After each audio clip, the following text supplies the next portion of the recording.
Hi all welcome back to Anita vlogs. ನಾವಿವತ್ತು Muslim ಶೈಲಿಲಿ ಒಂದು ರುಚಿಕರವಾದಂಥ ಮಟನ್ ಬಿರಿಯಾನಿ ಮಾಡೋದು ಹೇಗೆ ಅಂತ ತಿಳಿಯೋಣ ಬನ್ನಿ. ಈರುಳ್ಳಿ, ಕೊತ್ತಂಬರಿ ಸೊಪ್ಪು, ಪುದೀನ ಸೊಪ್ಪು, ಚಕ್ಕೆ, ಲವಂಗ ಮತ್ತು ಏಲಕ್ಕಿ ಇಲ್ಲಿಲ್ಲ ತೋರಿಸ್ತೀನಿ ನೋಡಿ. ಮತ್ತು ಏಲಕ್ಕಿ ನಾವು ಮಾಡ್ತಾರಂಥದ್ದು ಒಂದು 5 kg ಮಟನ್ನು, 4 kg ಅಕ್ಕಿ, ಇದಕ್ಕೆ ಹಸಿಮೆಣಸಿನ್ಕಾಯಿ ಮತ್ತು ನಾಟಿ ಟೊಮೊಟೊ, ಹುಳಿ ಟೊಮೊಟೊ ಅಂತೀವಲ್ಲ ಆ ಟೊಮೊಟೊ. ಅಕ್ಕ ಇವತ್ತೆಲ್ಲರೂ ಊಟಕ್ಕೆ ಕರೆದಿದ್ರು. ಮತ್ತು ಇನ್ನೊಂದು ಅಕ್ಕ ಊರಿಂದ ರವೆ ಉಂಡೆ ತಂದಿದ್ರು, ಎಲ್ಲರಿಗೂ ಕೈ ತುತ್ತು ಕೊಡ್ತಾಯಿದ್ರು. ನಂತರದಲ್ಲಿ ಒಲೆ ಮೇಲೆ ಒಂದು ಪಾತ್ರೆ ಇಟ್ಟು ಆ ಪಾತ್ರೆಗೆ ಸ್ವಲ್ಪ ಎಣ್ಣೆ ಹಾಕೋಣ. ಎಣ್ಣೆ ಹಾಕಿ ಅದಕ್ಕೆ ಈರುಳ್ಳಿ, ನಾವು ತೊಗೊಂಡಿದ್ದಂಥ ಮಸಾಲೆಗಳು, ಈ ಮಸಾಲೆಗಳಂದರೆ ಈರುಳ್ಳಿ, ಚಕ್ಕೆ, ಲವಂಗ, ಏಲಕ್ಕಿ, ಪಲಾವ್ ಎಲೆ, ಹಸಿಮೆಣಸಿನ್ಕಾಯಿ, ಕೊತ್ತಂಬರಿ ಸೊಪ್ಪು, ಪುದೀನ ಸೊಪ್ಪು. ಇದು ದೊಡ್ಡ ಅಡುಗೆ ಆಗಿರೋದ್ರಿಂದ ಒಂದೊಂದೇ ಹಾಕೋ ಹಾಗಿಲ್ಲ, ಸೀದ್ಬಿಡುತ್ತೆ ಬೇಗ ಜೊತೆಯಲ್ಲೇ ಎಲ್ಲನೂ ಸೇರಿಸಿ ಮಾಡಬೇಕು. ನೋಡಿ, ಪಲಾವ್ ಎಲೆನೂ ಸೇರಿಸಿದ್ವಿ. ಈಗ ಇದಿಷ್ಟನ್ನು ಈರುಳ್ಳಿ ಮತ್ತು ಕಂದು ಬಣ್ಣ ಬರಬೇಕು ಅಲ್ಲಿ ತನಕನೂ ಚೆನ್ನಾಗಿ ರೋಸ್ಟ್ ಮಾಡಬೇಕು. ಇದು ಹೆಚ್ಚಿದಂಥ ಟೊಮೊಟೊ ಮತ್ತು ಇದು ಶುಂಠಿ ಬೆಳ್ಳುಳ್ಳಿ ಪೇಸ್ಟು. ನೋಡಿ, ತೊಗೊಂಡಿದ್ದಂಥ ಈರುಳ್ಳಿ, ಚಕ್ಕೆ, ಲವಂಗ, ಸೊಪ್ಪು, ಹಸಿಮೆಣಸಿನ್ಕಾಯಿ ಎಲ್ಲ ಚೆನ್ನಾಗಿ ಎಣ್ಣೆಲಿ ಕೆಂಪು ಬಣ್ಣ ಬರೋ ತನಕ ಹುರಿದು, ನಂತರದಲ್ಲಿ ಶುಂಠಿ ಬೆಳ್ಳುಳ್ಳಿ ಪೇಸ್ಟನ್ನ ಹಾಕಿ ಚೆನ್ನಾಗಿ ರೋಸ್ಟ್ ಮಾಡೋಣ. ನಾವು ಶ್ರಾವಣ ಮಾಸದಲ್ಲಿ ಮಾಡಿದಲ್ಲ, ಇದು ಆಷಾಢದಲ್ಲಿ ಲಾಸ್ಟ್ ಸಂಡೇಲಿ ಮಾಡಿದಂಥ ಅಡುಗೆ. ಇದು ನಾವು ಮನೇಲೇ ಮಾಡಿದಂಥ ಬಿರಿಯಾನಿ ಗರಂ ಮಸಾಲ ಪೌಡ್ರು. ನಾನು ನನ್ನ ಲಾಸ್ಟ್ ವಿಡಿಯೋಗಳಲ್ಲಿ ತೋರಿಸಿದ್ದೀನಿ ಹೇಗೆ ಮಾಡೋದು ಪೌಡ್ರನ್ನ ಅಂತ. ಅದು ಇಲ್ಲಿ ಸುಮಾರು ಒಂದು 6 ಚಮಚದಷ್ಟು ಗರಂ ಮಸಾಲ ಪುಡಿನ ಹಾಕ್ತಾಯಿದ್ದೀವಿ. ಇಲ್ಲಿ ಎಷ್ಟು 6 ಚಮಚದಷ್ಟು ಗರಂ ಮಸಾಲ ಪುಡಿನ ಹಾಕ್ತಾಯಿದ್ದೀವಿ. ಇದು ಮತ್ತು ಇದಕ್ಕೆ ಧನಿಯಾ ಪುಡಿ ಉಪಯೋಗಿಸ್ತಿಲ್ಲ, ನಾವು ಡಬ್ರಿ ಬ್ಯಾಡಗಿ ಮನೇಲೇ ಮೆಣಸಿನ್ಕಾಯಿನ ತಂದು ಚೆನ್ನಾಗಿ ಒಣಗಿಸಿ ಬಿಡಿಸಿರೋ ಅಂಥ ಡಬ್ರಿ ಬ್ಯಾಡಗಿ ಮೆಣಸಿನ್ಕಾಯಿ. ನಂತರದಲ್ಲಿ ಕೊತ್ತಂಬರಿ, ಕಸೂರಿ ಮೇಥಿ, 1-2 ಹಿಡಿಯಷ್ಟು ಕಸೂರಿ ಮೇಥಿ. ಇಲ್ಲಿ 1 kg ನಾಟಿ ಟೊಮೊಟೊ ಹಾಕ್ತಾಯಿದ್ದೀವಿ.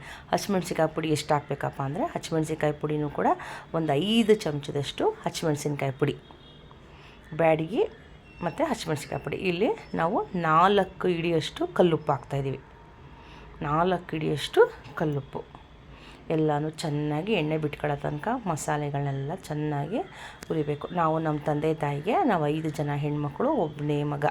ಹಾಗಾಗಿದ್ರೆ ಇವತ್ತು ದೊಡ್ಡಕ್ಕ ದೊಡ್ಡಕ್ಕ ಅವ್ರ ತಂಗಿನ ಮತ್ತು ತಮ್ಮನ ಎಲ್ಲರೂ, ಅಂದರೆ ನಮ್ಮನ್ನು ಸೇರಿಸಿ ಅವ್ರ ಮಕ್ಕಳುಗಳನ್ನ ಎಲ್ಲರನ್ನೂ ಸೇರಿಸಿ ಇವತ್ತು ಅಕ್ಕ ಎಲ್ಲರನ್ನೂ ಊಟಕ್ಕೆ ಕರೆದಿರೋ. ಲಾಸ್ಟ್ ಸಂಡೇ, ಇನ್ನು ಶ್ರಾವಣ ಮಾಸ ಯಾರೂ ತಿನ್ನಲ್ಲ ಅಂತ ಇಲ್ಲಿ 4 kg ಅಕ್ಕಿನ ತೊಳೆದು ನೀರನ್ನ ತೆಗೆದು ಇಟ್ಟಿದ್ದೀವಿ. ಇಲ್ಲಿ ನೋಡಿ, ಮಸಾಲೆಗಳೆಲ್ಲ ಚೆನ್ನಾಗಿ ರೋಸ್ಟ್ ಮಾಡಬೇಕು.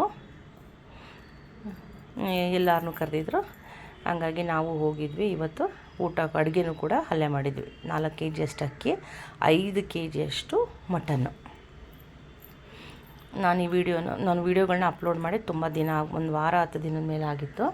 ಯಾಕಂದರೆ ನಮ್ಮಲ್ಲಿ ಶ್ರಾವಣ ಮಾಸ ಆಗಿದ್ದರಿಂದ ಮನೆ ಕ್ಲೀನ್ ಮಾಡೋದು, ಮತ್ತು ನಾವು ದಾಸಯ್ಯನ ಕರಿತೀವಿ, ಅದನ್ನೆಲ್ಲ ಮುಗಿಸಿ ದಾಸಯ್ಯನ ಕರೆದು ಭಾನುವಾರ ನಾವು ತಿರುಪತಿಗೆ ಹೋಗಿ ಬಂದು ಈ ವಿಡಿಯೋನ ಅಪ್ಲೋಡ್ ಮಾಡ್ತೀನಿ. ಮತ್ತು ಇದಕ್ಕೆ ಅರ್ಧ ಲೀಟ್ರಷ್ಟು ನಂದಿನಿ ಮೊಸರು, ಮಟನ್ನ ಹಾಕಿದ್ಮೇಲೆ ಅರ್ಧ ಲೀಟ್ರಷ್ಟು ನಂದಿನಿ ಮೊಸರನ್ನ ಹಾಕಿ ಚೆನ್ನಾಗಿ ಎಣ್ಣೆ ಬಿಡಬೇಕು. ನಾವಿಲ್ಲಿ ಯಾವ ಮಸಾಲೆನೂ ಕೂಡ ಹುರಿದಿಲ್ದಿರೋದ್ರಿಂದ ಈ ಎಣ್ಣೆಯಲ್ಲೇ ಚೆನ್ನಾಗಿ ಮಸಾಲೆನೂ ಕೂಡ ಉರಿಬೇಕು. ಎಲ್ಲರನ್ನೂ ಊಟಕ್ಕೆ ಕರೆದಿದ್ರು. ಇವತ್ತು ಊಟ ಎಲ್ಲ ಒಂದೇ. ಇವತ್ತು ಮಟನ್ ಬಿರಿಯಾನಿ, ಮುಸ್ಲಿಂ ಶೈಲಿ ಮಟನ್ ಬಿರಿಯಾನಿ ಒಂದೇ ಅಲ್ಲ, ಮಟನ್ ಸಾರು, ಬೋಟಿ, ತಲೆ ಮಾಂಸ, chicken lollipop, chicken pepper dry ಇಷ್ಟೂ ಕೂಡ ಇತ್ತು ಅಕ್ಕನ ಮನೇಲಿ.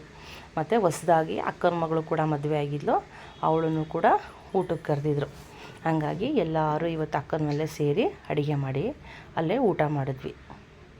ನೋಡಿ, ಅದು ಎಣ್ಣೆ ಬಿಡ್ತಾ ಇದೆ. ಮಟನ್ನು ಹಿಂಗೆ ಚೆನ್ನಾಗಿ ಉರಿಬೇಕು. ಒಂಚೂರು ಕೂಡ ತಳ ಹಿಡ್ದಿಲ್ಲ. ಯಾಕೆ ತಳ ಹಿಡ್ದಿಲ್ಲ ಅಂದರೆ, ನಾವು ಉಪಯೋಗಿಸ್ತಾರಂಥ ಪಾತ್ರೆ ಹಿಂಡಾಲಿಯಂ ಪಾತ್ರೆ. ನೋಡಿ, ಇದು 4 ಸೇರು ಅಕ್ಕಿಗೆ 8 ಸೇರಷ್ಟು ನೀರು ತೊಗೊಂಡಿದ್ವಿ. ನೋಡಿ, ಈ ಸೇರಲ್ಲಿ ನಾವು ಅಕ್ಕಿ ತೊಗೊಂಡಿದ್ದು, ಇದೇ ಸೇರಲ್ಲಿ 8 ಸೇರಷ್ಟು ನೀರು. ಈಗ ಮಾಂಸನ ಚೆನ್ನಾಗಿ ಹುರಿದ ಮೇಲಿಂದ ನೀರನ್ನ ಹಾಕಬೇಕು.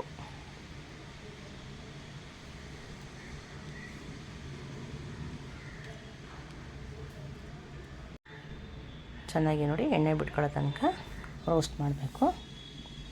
ನಮ್ಮ ಚಾನಲ್ ಇಷ್ಟವಾದಲ್ಲಿ ಲೈಕ್ ಮಾಡಿ, ಶೇರ್ ಮಾಡಿ ಮತ್ತು ಸಬ್ಸ್ಕ್ರೈಬ್ ಮಾಡಿ.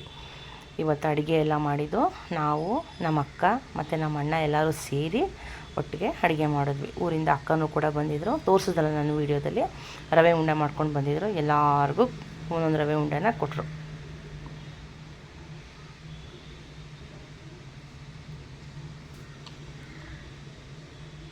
ನಮ್ಮ ಚಾನಲ್ ಇಷ್ಟವಾದಲ್ಲಿ ಲೈಕ್ ಮಾಡಿ, ಶೇರ್ ಮಾಡಿ ಮತ್ತು ಸಬ್ಸ್ಕ್ರೈಬ್ ಮಾಡಿ.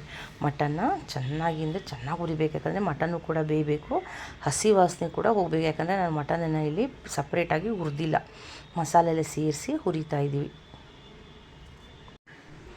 ಪಲಾವ್ ಮಾತ್ರ ತುಂಬ ರುಚಿಯಾಗಿತ್ತು, ನನಗೂ ತುಂಬ ಖುಷಿಯಾಯಿತು. ಯಾಕಂದರೆ ನಮ್ಮ ಅಕ್ಕನ ಕೈ ಪಲಾವ್ ಅಷ್ಟು ತಿಂದೇ ಇರಲಿಲ್ಲ ನಾನು. ಮನೇಲಿ ಮಕ್ಕಳಿಗೆ, ಅಕ್ಕನ ಮಕ್ಕಳಿಗೆ, ಅಣ್ಣನ ಮಕ್ಕಳಿಗೆ ಎಲ್ಲರಿಗೂ ಇಷ್ಟ ಆಗೋಯ್ತು, ಅಷ್ಟು ತುಂಬ ಚೆನ್ನಾಗಿತ್ತು. ನೀರನ್ನು ಕೂಡ ಹಾಕಾಯಿತು, ನಾವು ತೊಗೊಂಡಿದ್ವಲ್ಲ 8 ಸೇರಷ್ಟು ನೀರನ್ನು ಕೂಡ ಹಾಕಾಯಿತು. ಇವಾಗ ಸ್ವಲ್ಪ ರುಚಿ ನೋಡೋಣ, ಉಪ್ಪು ಬೇಕಾ ಸಾಕಂತ. ಯಾಕಂದರೆ ನಾವು 4 ಹಿಡಿ ಉಪ್ಪು ಹಾಕಿದ್ವಿ ಆಲ್ರೆಡಿ, ಸಾಕಬೇಕಾ ಅಂತ ಉಪ್ಪು ರುಚಿ ಕೂಡ ನೋಡೋಣ. ಈಗ ಇನ್ನು ಸ್ವಲ್ಪ ಕೊತ್ತಂಬರಿ ಸೊಪ್ಪು, ಪುದೀನ ಸೊಪ್ಪನ್ನ ಸಪ್ರೇಟ್ ಅಂದರೆ ಅಲ್ಲೇ ಮಾಡ್ಕೊಂಡಿದ್ವಲ್ಲ ಫಸ್ಟು, ಸ್ವಲ್ಪನೇ ಹಾಕಿ ಸ್ವಲ್ಪ ಇಟ್ಕೊಂಡಿದ್ವಿ. ಆ ಮಿಕ್ಕಿದ್ನೂ ಕೂಡ ಇವಾಗ ಸೇರಿಸ್ತಾಯಿದ್ವಿ, ಕೊತ್ತಂಬರಿ ಸೊಪ್ಪು ಮತ್ತು ಪುದೀನ ಸೊಪ್ಪನ್ನ ಸೇರಿಸ್ತಾಯಿದ್ವಿ. ಎಲ್ಲರೂ ಸೇರಿ ಒಟ್ಟಿಗೆ ಅಡುಗೆ ಮಾಡಿ ಊಟ ಮಾಡಿಸಿದಂತೂ ತುಂಬ ಮಜವಾಗಿತ್ತು. ನನಗಂತೂ ತುಂಬ ಖುಷಿಯಾಯಿತು. ನಾವು ಶ್ರಾವಣ ಮಾಸದಲ್ಲಿ ನಾನ್ ವೆಜ್ನ ತಿನ್ನಲ್ಲ, ಆದರೂ ಈ ವಿಡಿಯೋನ ಅಪ್ಲೋಡ್ ಮಾಡ್ತಾಯಿದ್ದೀನಿ, ಉಪಯೋಗ ಆಗೋರಿಗೆ ಉಪಯೋಗ ಆಗಲಿ ಅಂತ. ನಾವು ಈ ಥರ ಒಟ್ಟಿಗೆ ಎಲ್ಲರೂ ಸೇರಿ ತುಂಬ ವರ್ಷಗಳೇ ಆಗೋಗಿತ್ತು.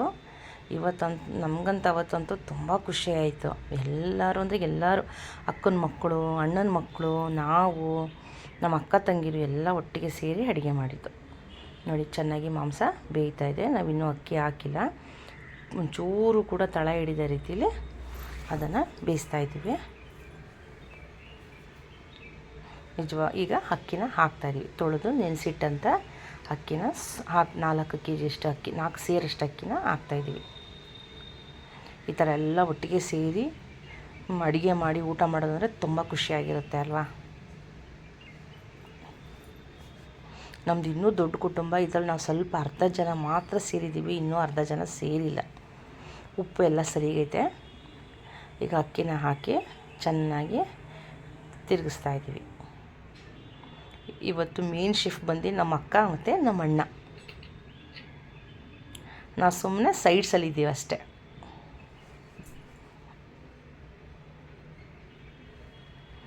ಅಕ್ಕಿ ಎಲ್ಲ ಹಾಕಾಯಿತು. ಇವಾಗ ಅನ್ನ ಸಿಹಿಬಾರ್ದು ಅಂತ ಒಂದು ಕಬ್ಬಿಣದ ತವಾನ ಒಲೆ ಮೇಲೆ ಇಟ್ಟು ಸ್ಟವ್ ಸಿಮ್ ಮಾಡಿ ಮಾಡಿದಂಥ ಪಲಾವ್ ಪಾತ್ರೆನ ಇದ್ರ ಮೇಲೆ ಇಡ್ತಾರೆ ನೋಡಿ. ಅಡುಗೆ ಸೌತೆಕಾಯಿ, ಮೊಸರು chutney, chicken lollipop, chicken pepper dry, ಇದು ಬೋಟಿ ಚಿಕನ್ ಪೆಪ್ಪರ್ ಡ್ರೈ, ಇದು ಮಟನ್ ಪಲಾವು.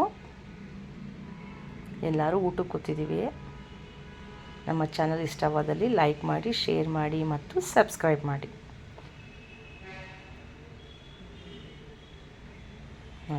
ಮತ್ತೀಗ ವೈಟ್ ರೈಸು ಮತ್ತು ಮಟನ್ ಸಾರು.